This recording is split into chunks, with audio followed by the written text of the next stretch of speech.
Amy and Paul, hey, welcome. Thank you so much for coming in and meeting with me.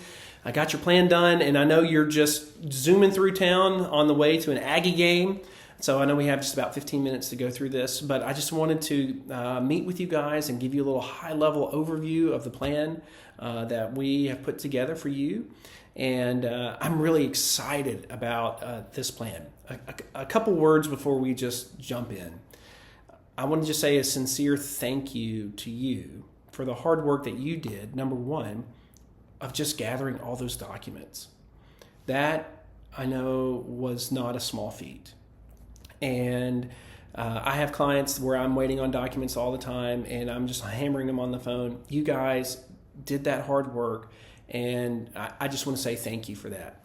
And then number two, I just want to just give you a word of encouragement and a good job.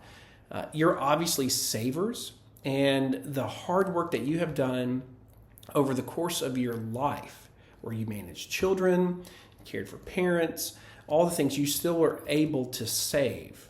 And that's huge. And that hard work that you've done through the first part of your life is now going to allow us to have a good springboard or a launch pad to the next part of our life.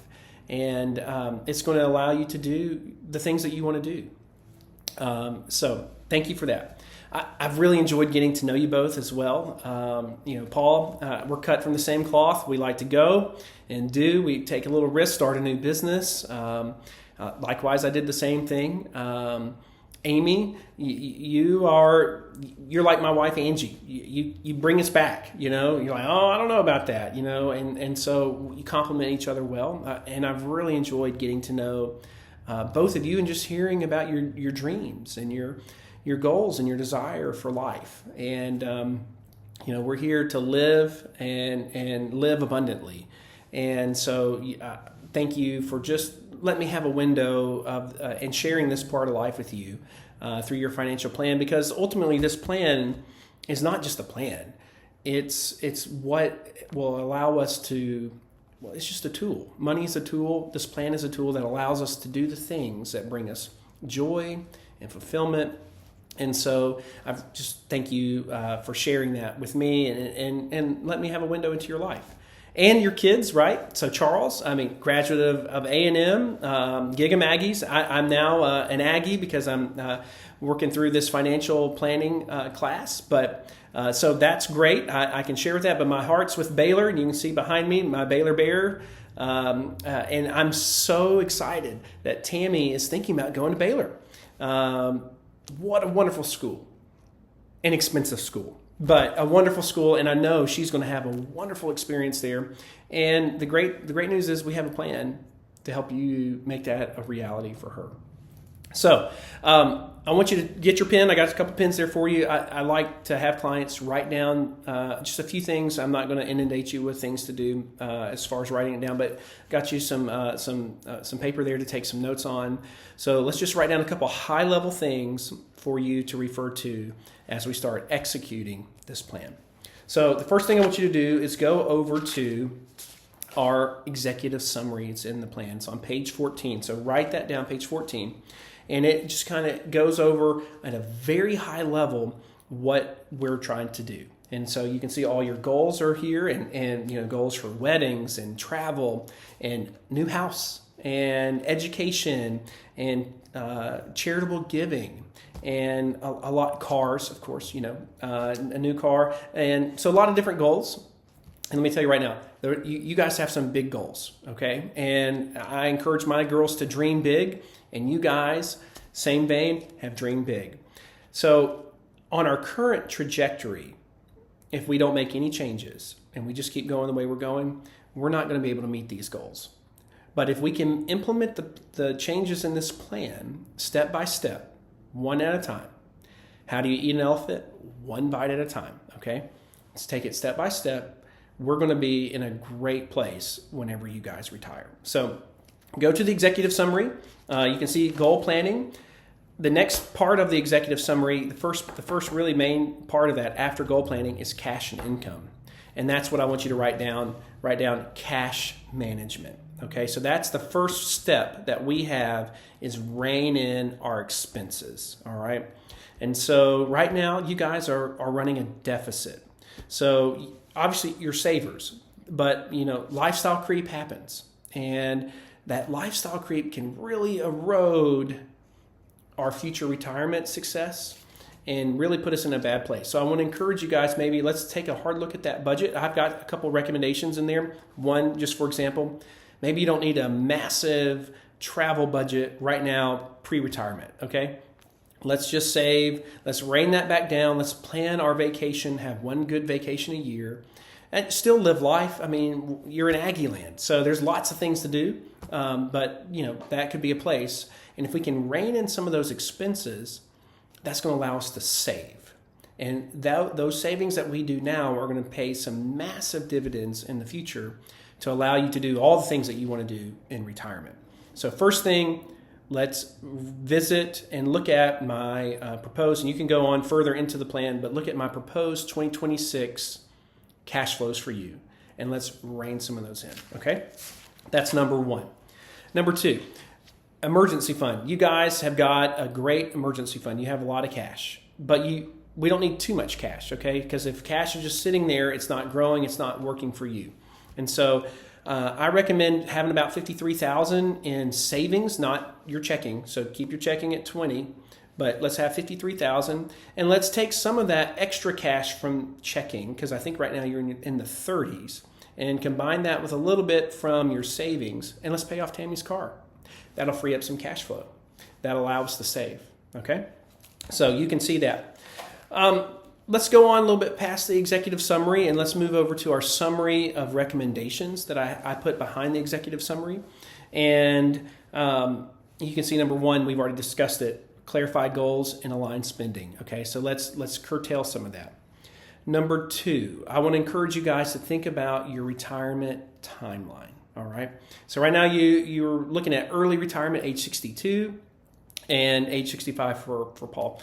I really want to encourage Amy to really get to full retirement age before you retire, and that's age 67. Okay.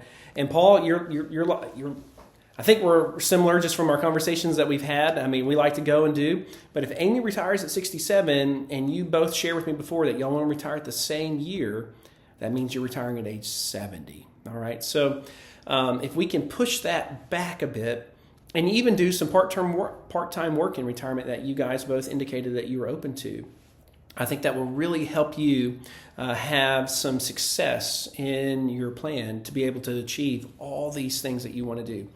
And just a word on retirement. I work with clients all the time who retire and we like to focus in on the dollars.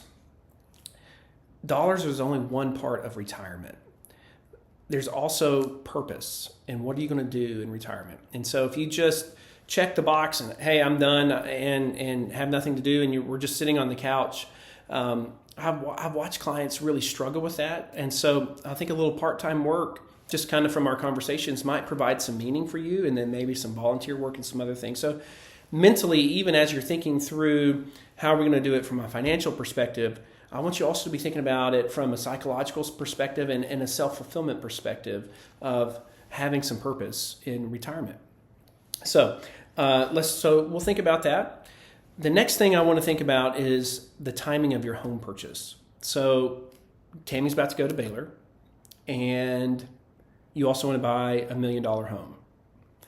Those are some lofty goals, and I'm just going to be honest with you right now. I don't think doing both of those at the same time is not really going to work.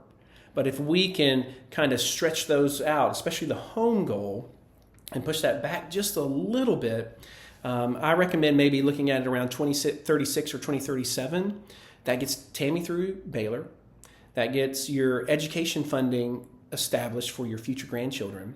And we're able to save to allow you guys to have the capacity to put down a really good down payment and not be, burdened with a big mortgage while you're in retirement. So high level on that. So first thing, cash management. Second thing, write down, think about retirement. Number three, think about maybe pushing that home back just a bit. The fourth thing that I want you to just think about right now is let's bring in some simplicity to our life, okay? And one way that I think you guys can do that is by some consolidation of your accounts. Right now, they're all over the map. And so I encourage you to let's bring them here to Jones. Let's get them under one roof, most of them, not all of them. And now you're going to get one tax form. Now you have just one call. You have one computer login. Oh, by the way, we can make sure your beneficiaries are titled right and correctly. And on some of your money where you're doing some joint stuff like your savings, let's get Amy and Paul, both of you have a joint account. And same thing on your brokerage. So consolidation of accounts. And then number 5, implementation of some tax efficient strategies. Okay, so I recommend that we open a donor advised fund. Okay, I know that's a big word. It's a DAF in our lingo here, but that fund, we can use some of that electronic art stock that you have. We can give it to that fund. We can realize a really good tax deduction for this year, and then that fund can pay your church, and it can honor your charitable contributions to your faith community over a 10-year period. And then we can take the money back to cash flows that you are giving to your church every year, and let's save that and increase your cost basis. So church is still getting the same amount of money. You're still saving the same amount of money, so it's really kind of a win-win for both, okay? The other thing to think about from a tax perspective, and let's combine education and taxes here in our just high-level conversation. I recommend and also my condolences to you on your dad's death. I know he passed last year. And just let me speak personally. This is the 20th anniversary of my dad's death, and he died suddenly. And it's actually going to be the 10-year anniversary of my wife's mom and her death. And those are hard events. And I've walked that road now with my mom and then Angie's dad. And but I'm standing on the shoulders of my dad. You know, we all are. We're standing on someone else's shoulders that helped us get to this point. And your dad left you a wonderful gift, an enduring legacy of his in that inherited IRA. And I know there's a lot of emotions attached to that. So I want to talk to you over time about how to structure that account, maybe take some risk off the table, but also how to use that fund to really extend his legacy. And I think we can use some proceeds from that to fund Tammy's education, to fund a future grandchild or grandchildren's education, and even to provide some long-term care insurance for you guys. And we can do it in a tax-efficient manner. We're going to pay maybe a little more taxes here up front. The IRS requires us to take that out regardless. So we're going to have to pay taxes on it. Taxman always comes, but let's not give him more than his fair share, right? And so we have a good strategy on that in regards to charitable giving and also being efficient for you guys. I really want to encourage you, a big action item after cash flows and all the other things, and let's underline this, is update those estate planning documents. Let's get your attorney on the phone. Your wills they're still there, but Tammy was not even around when you had your first will. So let's get those updated.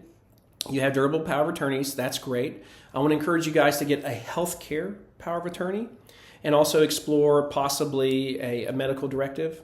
And then also think about with your attorney, let's get a revocable living trust for your home and your hard assets. And so those things I think will really help set you up in the future, just in the event of something catastrophic. Speaking of risk management, I know our time is short. We need to get some insurance strategies going beyond just the long-term care. I recommend some term policies for Paul and one for Amy. Also, Paul, we need to explore with the insurance, your insurance agent, about the possibility of some disability insurance too. But overall, go back, write down action plan at the end as we're bringing this meeting to a close. It's on page 90.